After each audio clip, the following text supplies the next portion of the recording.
साथियों नमस्कार। साथियों कैसे हैं आप सब। आशा करते हैं आप लोग स्वस्थ होंगे, मस्त होंगे और अपनी पढ़ाई में लगे होंगे।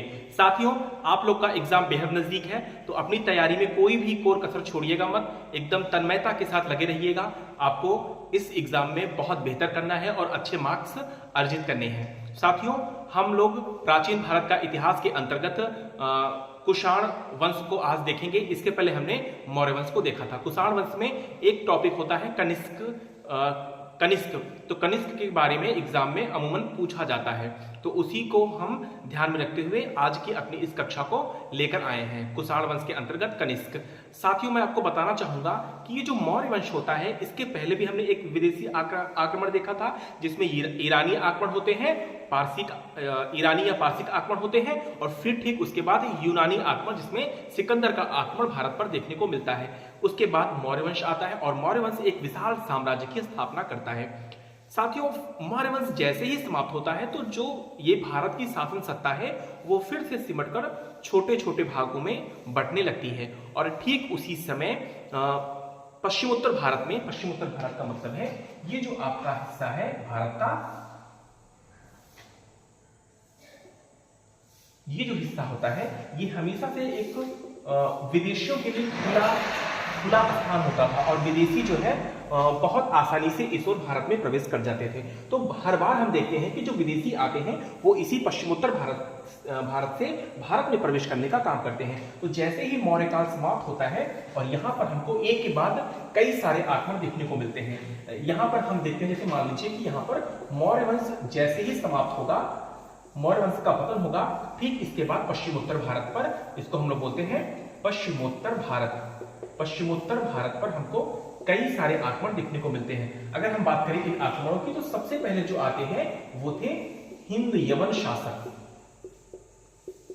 हिंद यवन शासक, यहां पर सबसे पहले हिंद यवन शासक प्रवेश करते हैं, और इसमें जो सबसे पहला इसका शासक था जो भारत में प्रवेश किया, उसका नाम था डेमेट्रियस।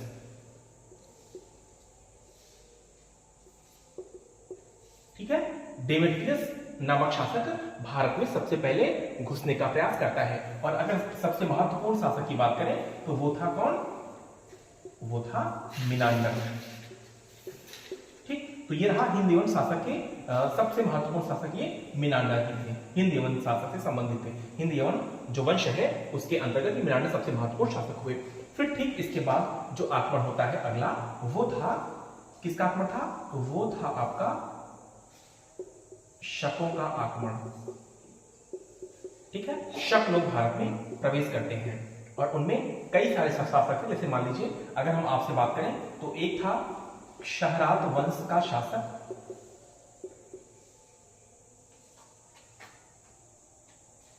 शहराद वंश का शासक नहपाण, और दूसरा था कार्दमक वंश का शासक रुद्रदामन। ठीक है, तो हिंद यवन शासक आते हैं, फिर ठीक इसके बाद शक शासक आते हैं।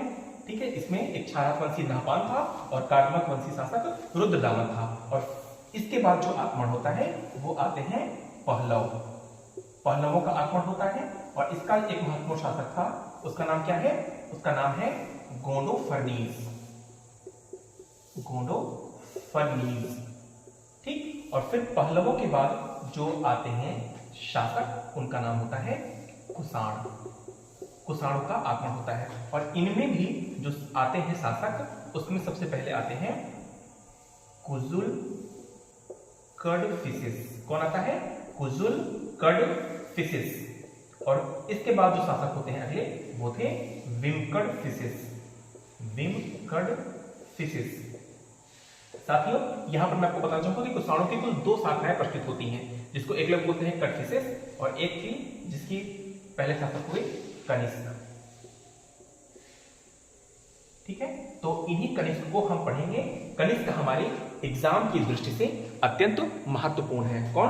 कनिष्क। मैंने आपको घटनाक्रम बताया कि मौर्य काल जैसे ही समाप्त होता है, ठीक वैसे इस पश्चिमोत्तर भारत के हिस्से पर विदेशियों का आक्रमण होता है और एक के बाद एक विदेशी आक्रमण यहाँ पर देखने को मिलते हैं और धीरे धीरे वो भारत के तमाम क्षेत्रों में अपने वंश को स्थापित या अपनी स्थिति को मजबूत करने का काम करते हैं। सबसे पहले हमने देखा हिंदी वंश शासक आते हैं, उसमें डेमेट्रियस प्रथम जो होता है वो भारत में घुसने का प्रयास करता है। फिर उसके बाद मिनांडर को हम यहाँ देखते हैं। फिर उसके बाद शकों का आगमन होता है और उसमें कई सारी शाखाएं होती हैं, जिसमें एक क्षारहास वंश का था नापान, वो भारत में कुछ अपनी सत्ता को मजबूत करने का काम करता है। और दूसरा शासक था क्या बोलते हैं इसको, कार्दमक वंश का रुद्रदामन, ये जो है अपनी स्थिति को मजबूत करने का काम यहाँ पर करता है। फिर पहलव आते हैं, ये भी भारत के कुछ क्षेत्रों को विजिट करने का काम करते हैं, उसमें गोंडोफनीस का नाम आता है। और फिर कुषाण सत्ता जब स्थापित होती है, इसमें कुजर कटफिसेस, इसीलिए कुषाण वंश का संस्थापक कुजर कटफिसेस को माना जाता है। फिर उसके बाद शासक होते हैं विम कटफिसेस, ये कटफिसेस नामक दो व्यक्ति हमको देखने को मिलते हैं। फिर उसके बाद कुषाण वंश में कनिष्क का आगमन होता है और कनिष्क जो होता है वो भारत को कहीं ना कहीं थोड़ा सा मजबूत करने का काम करता है, जो ये पूरा हिस्सा है इसको एक सूत्र में बांधने का काम करता है। तो कनिष्क हमारे एग्जाम की दृष्टि से महत्वपूर्ण हो जाते हैं और अमूमन एग्जाम जो है एग्जाम में कनिष्क के बारे में पूछते हैं। ठीक है, तो इतना आपको समझ में आ गया। अब चलिए हम देखते हैं जो हमारा आज का टॉपिक है कनिष्क। तो कनिष्क के बारे में थोड़ा सा हम जानने का प्रयास करते हैं। साथियों हमारे पास समय कम है, इसलिए इन शॉर्ट जो है हम, नहीं तो मैं आपको इसको भी विस्तार से पढ़ाता, लेकिन समय कम होने के कारण जो हमारे लिए एग्जाम की दृष्टि से महत्वपूर्ण है उन्हीं टॉपिक को हम यहाँ पर देख रहे हैं। तो चलिए देखते हैं हम लोग कनिष्क के बारे में। इसको आप स्क्रीनशॉट ले लीजिए। चलिए देखते हैं हम लोग कनिष्क को। कनिष्क, ठीक है, लिखिएगा इसमें, यह 78 ईस्वी में गद्दी पर बैठा, 78 ईस्वी में गद्दी पर बैठा। यह कुषाण वंश का सबसे महान शासक हुआ,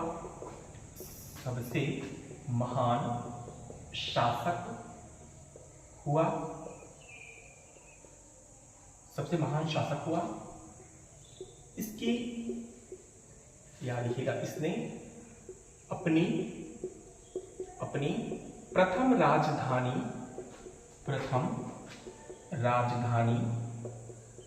पेशावर तथा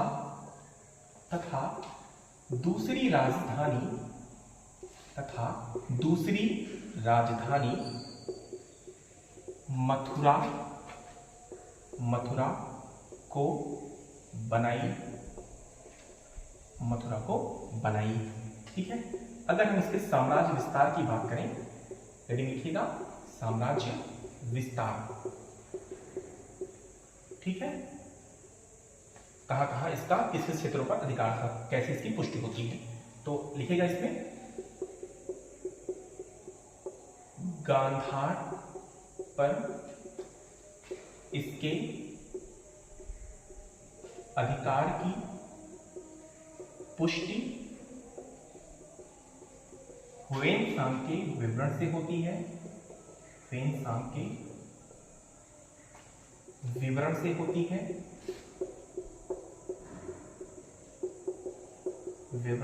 है,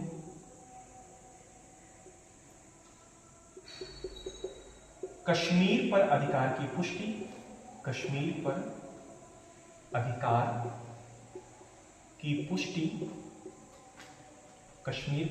की पुष्टि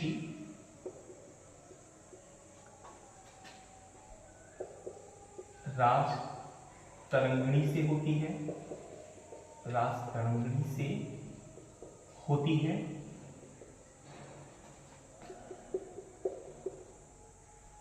सिंध पर अधिकार की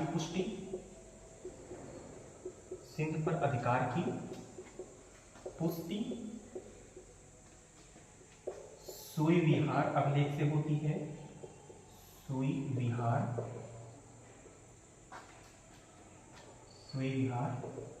से होती है,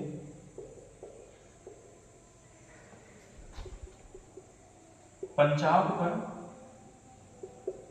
पर अधिकार की पुष्टि मणिक्याल मणिक्याल अभिलेख से होती है, अभिलेख से होती है।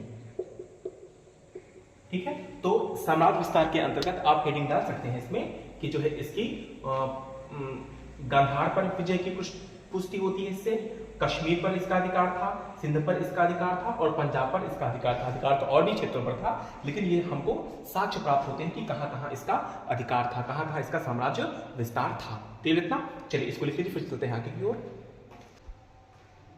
चलिए लिखिएगा अगली हेडिंग, सांस्कृतिक उपलब्धियां। सांस्कृतिक उपलब्धियां लिखिएगा इसमें कि इसने 78 ईस्वी में एक संवत चलाया, जिसे शक संवत के नाम से जाना जाता है।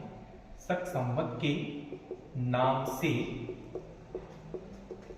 जाना जाता है। भारत सरकार द्वारा आज भी इस संवत का प्रयोग किया जाता है। ठीक है, तो मतलब जो 78 ईस्वी में कनिष्क ने एक संवत चलाया था, उसका प्रयोग भारत सरकार द्वारा आज भी होता है। ठीक है, आगे लिखिएगा, इसने बौद्ध धर्म का मुक्त हृदय से,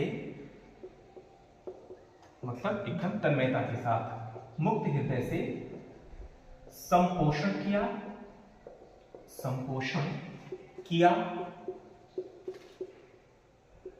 इसके समय में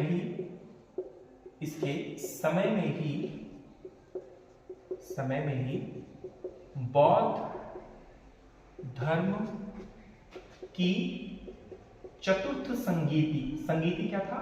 ये बौद्ध धर्म से संबंधित जो भी चीजें होती थी, इसी सभा में उसकी परिचर्चा होती थी। तो कुल 4 बौद्ध संगीतियां हुई हैं, इसमें से लास्ट और चौथी और लास्ट इसके काल में होती है। चतुर्थ इसके समय में ही बौद्ध धर्म की चतुर्थ संगीति हुई थी। ठीक है, चलिए इतना लिख लीजिए, फिर अगले पेज में चलते हैं। आगे लिखिएगा, इसके दरबार में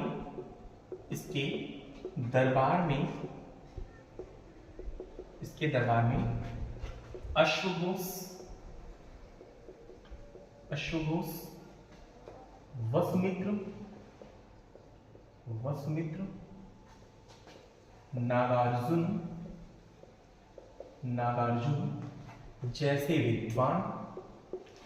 जैसे विद्वान तथा चरक जैसे चिकित्सक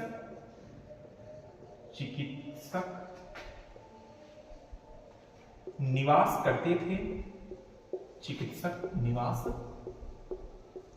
करते थे। ठीक है, तो इस तरीके से भी इन जो ये महान विद्वान हुए, इनके द्वारा भी इसका शासन और ज्यादा प्रसिद्ध हुआ था। क्लियर ना? आगे देखिएगा, इसके समय में गांधार कला एवं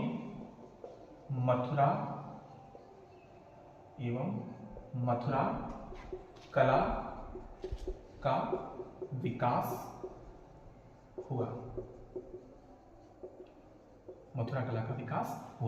तो साथियों, ये रही गणित से संबंधित जो भी इम्पोर्टेंट जानकारियाँ थी वो मैंने आप तक शेयर करने का काम किया है। ठीक है, तो इसको अच्छे से आप पढ़ लीजिएगा। अमूमन जो है ये वेरी शॉर्ट या शॉर्ट में आते हैं, तो अगर आप इतना पढ़ लेंगे तो इतना आपके लिए सफिशियंट रहेगा। ठीक है, अगर लॉन्ग में आता है थोड़ा सा अपने आप से इसको आप अपनी बातों को जोड़कर इसको आगे बढ़ा सकते हैं, इसको और थोड़ा सा बड़ा कर सकते हैं। क्लियर इतना? तो आशा करते हैं चीज़ आपको अच्छे से समझ में आई होंगी। मिलते हैं एक और नए वीडियो में, तब तक अपनी पढ़ाई को आप बहुत अच्छे से करते रहिए। धन्यवाद, नमस्कार।